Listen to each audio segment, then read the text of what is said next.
Hey guys, welcome back to the other side of the coin. Some massive news over the last 24 to 48 hours. I want to give you all a summary of everything. So first of all, Timo Werner, some big news coming out. Apparently he's not going to register with Red Bull Leipzig for Champions League, which will resume in August, it seems.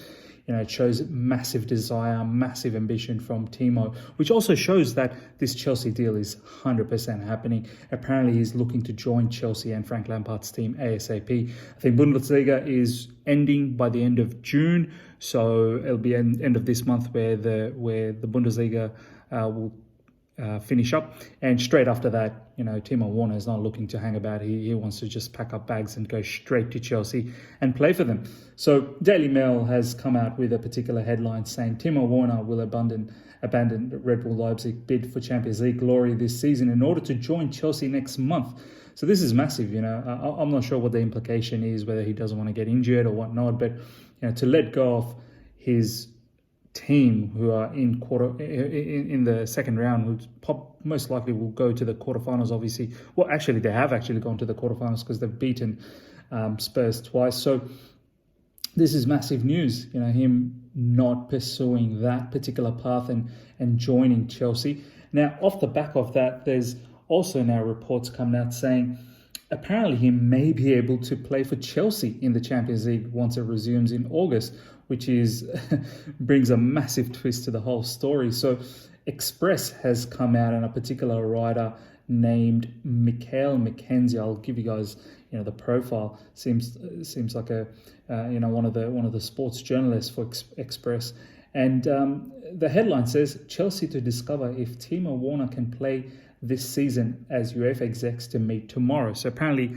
tomorrow there will be some sort of meeting to discuss whether some of these players who's got new deals with other clubs can actually participate for them in the Champions League if they're still in the Champions League. So it's not just for Timo Werner. I'm even thinking Ziyech could even end up playing. So can you imagine the craziness to play Bayern with both Werner and Ziyech starting?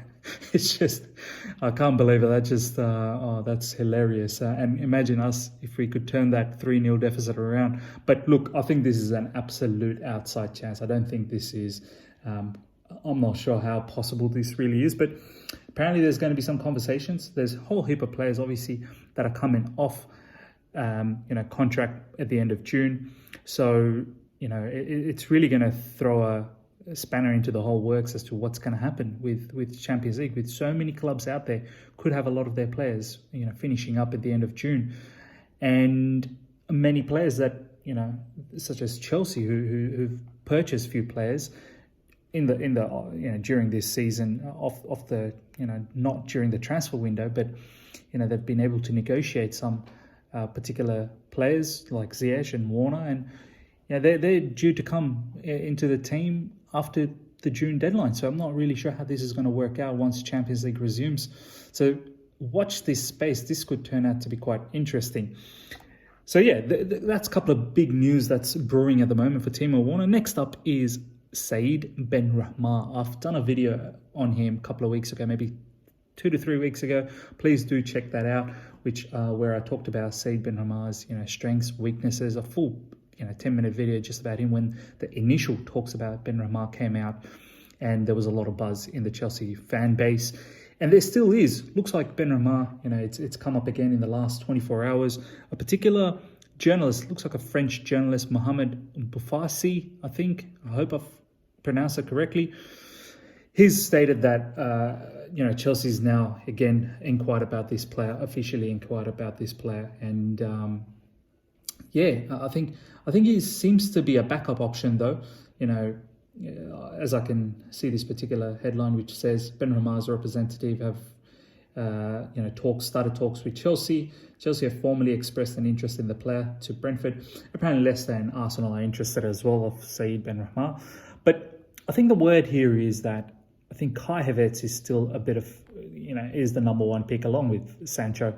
Obviously, Kai Havertz, now some reports in the last few days coming out and saying that he probably prefers Bayern. Bayern prefers the player as well. However, Bayer Leverkusen's asking for a lot of money, and I'm not sure if Chelsea will go out there and give that type of money. I think Chelsea were more okay to pay about 75 million euros, pounds, I think. Bayer Leverkusen wanting more. So Said Benrahma, I think he's sort of like a backup option, but nonetheless, he's a gem. He's an absolute gem of a player. He's been playing for Brentford, absolutely ripping it up over the last 2 seasons over there. And I wouldn't mind him one bit. However, if there is a sniff of an opportunity to get Kai Havertz or Sancho, I'd rather them. Of course, they're the absolute high-profile players, and with all the big competitions we've got coming, we need players with that level of experience. But as I said, nonetheless, if the price is right for Said Benrahma, I think initially 3 weeks ago they were talking about 40 million, which seems very, very expensive for a championship player. But if we get something around 20 to 25 million, I think there's a deal that could be made there, 100%. So watch this space as well for Said Benrahma. He's definitely in the race to be purchased by Chelsea if Kai Havertz and Sancho doesn't happen. Sancho most likely won't happen. I think he's probably going to stay in Dortmund, even though both Kai Havertz and Sancho don't want to stay. So yeah, let's see what happens in this particular space. Next up, what I want to talk about is the 7-1 drubbing that we gave to QPR. Of course, it's a friendly, but I think we need to look at these friendlies as a great sign of what's to come. I think the team is really buzzing. Obviously, we won the first friendly 1-0, the second one 7-1, which is fantastic. But it's the manner. I think to go out there and really, really punish the team. Yes, it's a friendly, but at least the players are hungry. They're really looking forward to get back.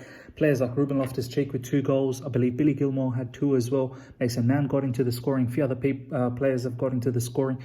And this is fantastic. I'm mostly excited about Ruben Loftus-Cheek. Now 2 games in the bag in the friendlies.